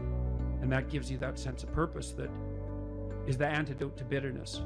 So, yeah, there's lots of reasons to, because I've thought for a long time, imagine you have a choice in front of you, because you do. So here's the choice. Your life is either meaningful or meaningless. Okay, so let's go through the meaningless part first. Because you think, well, of course I don't want it to be meaningless. It's like, yeah, just hold on a second. Nothing you do matters. And so impulsive pleasure is the order of the day. No responsibility.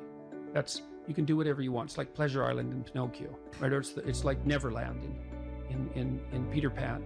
You're still a kid. You can play all the time. Yeah. Impulsive pleasure and no responsibility. That's the reward for meaninglessness. Well, but then the other side is, okay, well, let's say you want your life to be meaningful. It's like, okay, then what you do matters. It actually matters, right? Make a mistake, hurts you, hurts your family, hurts the world in a deeper way than you think. And you have to be awake to that. And then you have to take it on yourself. What should happen when you go to university is you should learn how to think and formulate arguments. You should learn to think, speak, and write. That's what the humanities are for. They're to make you dangerous, right? Because if you can think and speak and write, you're deadly. In a complex job, you're exactly what's necessary. There's nothing you can possibly do to become more deadly than to improve your facility with language. And the way you do that is by reading, especially great things, and by writing, and by thinking, and by speaking, for that matter. But how could that not be viewed as absolutely central to what education is about? You want to be inarticulate and stumble over everything that you try to think and communicate? Yeah. How are you going to get anywhere? You don't even know who you are under those circumstances. You're this massive feeling that's expressing itself, maybe in violence because you can't find the words. And you stumble around and bump into things, and you're clunky and dull, and you're not witty. You don't sparkle. Learn to write. I'm dead serious. Like, I'm dead serious about that. Because writing is formalized thinking. And so the way you write is, first of all, you need a problem. Because why write if you don't have a problem? So this is good advice if you're just writing an essay, by the way, for your classes. It's like, pick a bloody problem that you want to write about, because otherwise it's false right from the start. It's up to you to engage with the material until you find something that grips you, that you desire to investigate. Okay, so you need a problem. Well, the next thing you need to do is, you need to have something to say about the problem. Well, so, reading is really good for that. Read as much as you can. Get your hands on that addresses the problem. Okay, so now you know a bunch of things, or at least provisionally know them. You at least have access to them. Well, now you start sorting through it. It's like, okay, well, maybe I need to summarize what I've learned, and then I need to iron out the contradictions between what I've learned, and I need to elegantly formulate that, and I need to get my word choice right, and my phrase choice right, and my sentence choice right, and I need to organize the sentences into proper paragraphs, and the paragraphs into proper sequence so that I have a coherent argument. And at the same time, what you're doing is you're integrating your own personality at the highest and most abstract level of organization, and you're sharpening your tools, and you're putting yourself straight because you're learning to think. You learn to do that by writing. Many, many years. You hone your words. They're the most powerful thing about you, bar none. If you are an effective writer and speaker and communicator, you have all the authority and competence that there is. And so you're at university. Maybe you're taking a humanities degree. Well, what's the humanities degree for? It's to teach you how to think. You learn to think by writing. Now there's more to read, to speak, and all of that, but the best thing you can do is read and write every day, a couple of hours every day. Write about things you find important and see if you can discover what you believe to be true. And that'll build you a foundation. And it's unbelievably practical. Like if you look at people who are phenomenally successful across life, there's various reasons, but one of them is that they're unbelievably good at articulating what they're aiming at, and strategizing and negotiating and enticing people with a vision forward. It's like, get your words together, man. That makes you unstoppable. And that's the core of the humanities, that idea. Just get your words together. Make yourself an articulate creature, and then you're deadly in the best possible way. So, and take that seriously. The best thing you can do is teach people to write, because there's no difference between that and thinking. And one of the things that just blows me away about universities is that no one ever tells students why they should write something. It's like, well, you have to do this assignment. Well, why are you writing?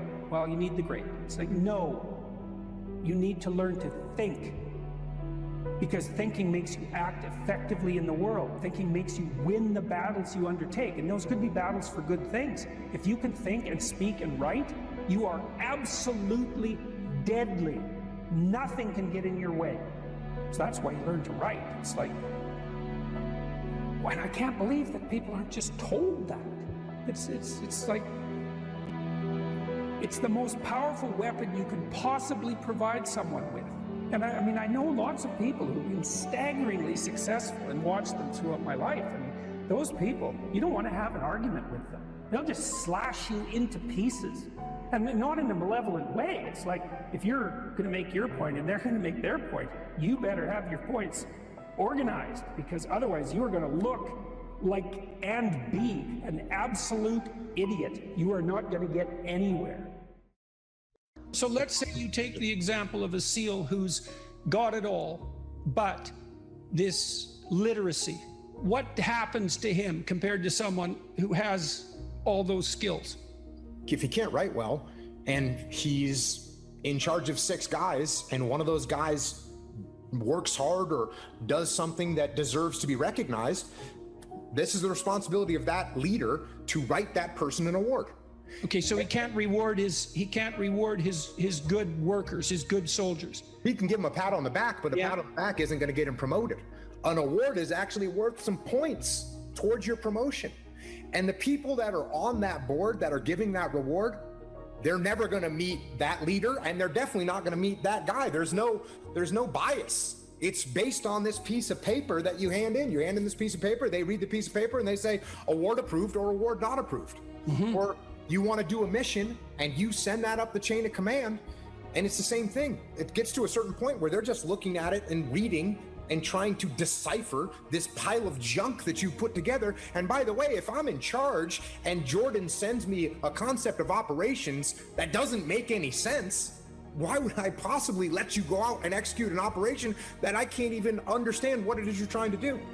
Because what I observed in my own career, and it's so interesting, the parallelism is so interesting but not surprising, is that nothing can stop you if you can write. And it's for the reasons you just laid out. It's like, when you write, you make a case for something, whatever it happens to be. And if you make the best case, well, then you win. And you get whatever it is that you're aiming at. And so you're adventurous, you want to make a mark, is you bloody well better learn how to write. Because if you learn how to write, well, then you can think and you can communicate your thoughts. So not only are you deadly strategically, you become extremely convincing. And then you can go and do anything you want and no one will stop you. And that's never told to people. And I don't really understand why. You know, you hear the pen is mightier than the sword, which is just a cliche unless it's fleshed out.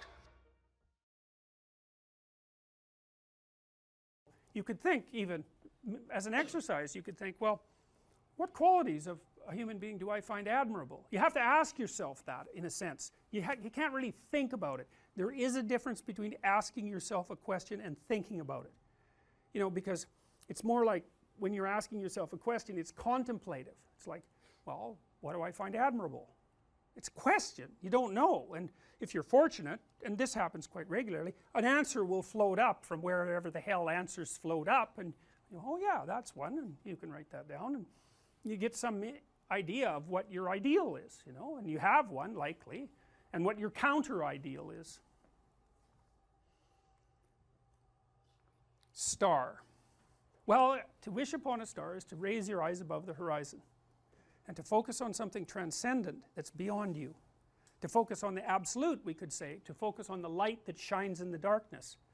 You know, a star is, people wear diamonds because they're like stars, or they're like the sun, and they're pure and perfect, and they glitter, and so there's something about the light too. There's something about a source of light. It's a source of illumination and enlightenment, and the light that shines in the darkness is a deep metaphor, right? It's what you want. You want a light to shine in the darkness, and so the star has all that, and so people wish upon a star because they have some intuition that aiming above the mundane has the potential to transform themselves. They make a wish.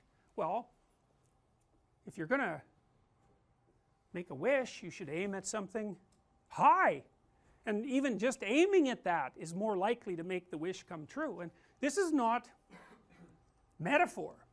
You know, I have this program which you guys are going to do called the Future Authoring Program. It's one of two assignments. One is that you write an autobiography, that's the past authoring. The other is that you write a plan for the future, that's the future authoring. I would recommend that you get started on those right now, like not right now, but like really soon, because they're harder than you think. And some of you are going to write like 15,000 words. You're going to get sucked right in. This happens all the time. You're going to get sucked right into it. And so you write an autobiography because you need to know where you are and who you are right now, because how the hell are you going to plot a pathway to the future unless you know where you are? And then you need to write about the future because you aren't going to hit something unless you aim at it. That's for sure. And lots of times people won't aim at what they want because they're afraid.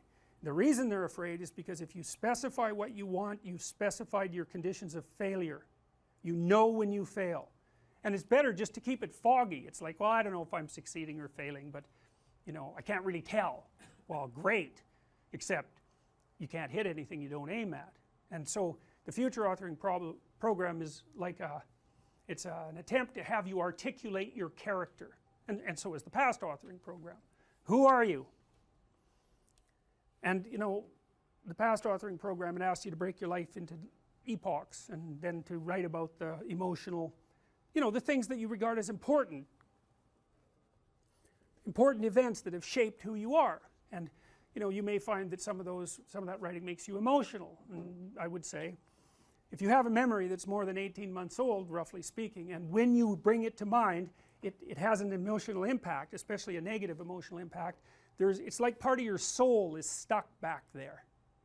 And I know that's a metaphorical way of thinking about it, but what I mean is that the reason that you still experience the emotion is because you have not solved the problem that situation faced you with. It might be a real problem, like maybe you got tangled up with someone who was really bad, and that's rough, man, because you've got to come up with a theory of malevolence to deal with something like that, and that's no joke.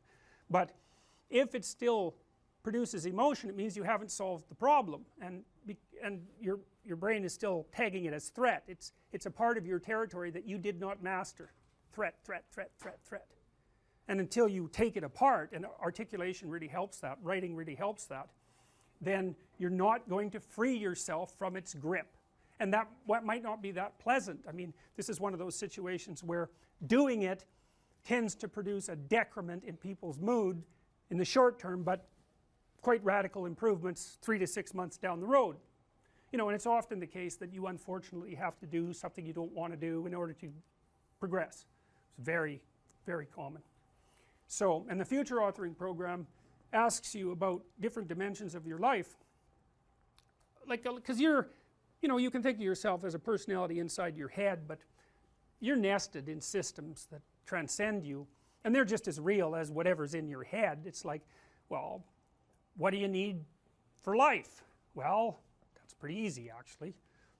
Some friends, that's a good thing. Intimate relationship, that's a good thing.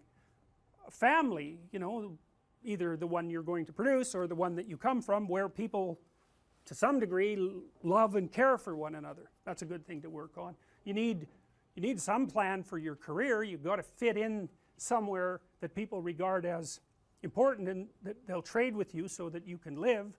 You need something worthwhile to do with the time that you're not at work, and you need to pay attention to your mental and physical health, and you need to regulate your use of substances, which is a strange one, but alcohol does lots of people in, so it's worth thinking about. That's why we put it in there. So then it's like, okay, what the hell do you want?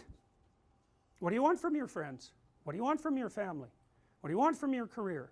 If you could have what you wanted, and that's what the program asks you, 3 to 5 years down the road, you get to have what you want.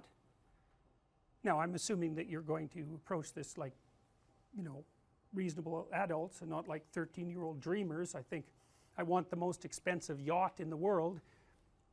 It's like, fine, but you know, that isn't really what it's supposed to be. More concentrating on your character.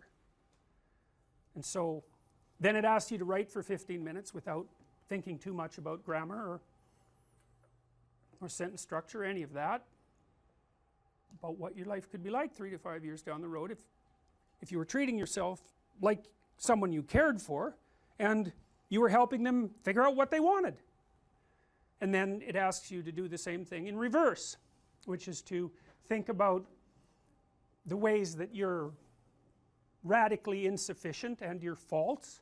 And everyone knows this, I think, you know, maybe not, but everyone has a sense of if they were going to degenerate, how they would do it. You know, some people would be an alcoholic, some people would be a street person. It's like there's some doom thing out there that's got your name on it if you're particularly incautious and, you know, don't and let things fall apart. So I want you to write about that. What do you not want to have happen in 3 to 5 years? And there's psychological reasons for this. One is, if you have something to aim for, that's a source of positive emotion, because your positive emotion is mostly generated by evidence that you're moving towards something that you value. It's not generated so much by accomplishing something, because when you accomplish something, you're just left with the problem of whatever you're going to do next. So you graduate from university, it's like, you know, hooray, one day you're at the peak of your undergraduate university career, the next day you're unemployed and looking for a bad job at Starbucks. So, you know, well, you see what I mean. It's, you know, it's that, you know, one problem that you solve is replaced by another problem, and so the idea that you're going to be happy when you solve all your problems is like, haha, good luck with that theory. But you know, if you're aiming at something worthwhile and you really believe it's worthwhile and you've thought it through, you know, so that you're not weak, you've got your damn arguments mustered, then when you make progress even a little bit, you think, hey, that's all right, and you get a little kick, you get a little dopamine kick, and that's what you want, because that's where your positive emotion comes from. You can use cocaine if you want, but but you know, that tends to have relatively detrimental medium to long-term consequences, but it activates the same system. So you have to be aiming at something, and you should be aiming at something that's realistic, that you want, that you could get, you know, like not easily, because if it's easy, in some sense you've already got it. It's got to push you, that's part of the pleasure actually, because there's two things that you want to do when you're pursuing something that's important, and one of them is to get the thing that's important, but the other is to make yourself better at pursuing things, right? So you can get both of those at the same time. You're aiming at something and you're increasing your competence. It's like, that's a good deal, and there's a lot of intrinsic meaning to be felt in that. And then the second half of the program, you write out a plan for how you're going to do it and how you're going to keep yourself on track, and you're going to write about why it would be good for you if you did this, and why it would be good for your family, and what possible benefits it would have to the community, you know, because you want to nail this thing down, and then you want to figure out what kind of obstacles are going to come up and how you might overcome them and how you might keep yourself on track and all of that. And we know because we've actually done a lot of research on this particular program, that if university students do this, and this is more true if they're not too well oriented to begin with, if university students do this, they're about 25% less likely to drop out, which is a lot, and about their grade point average increases about 20%.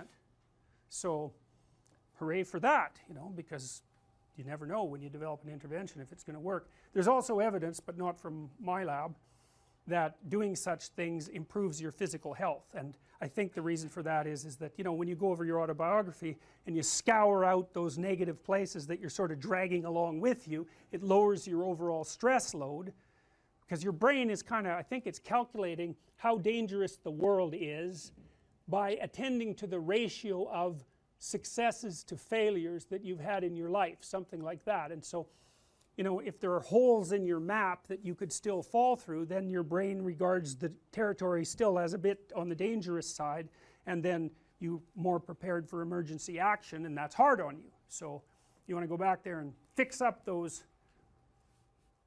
experiences.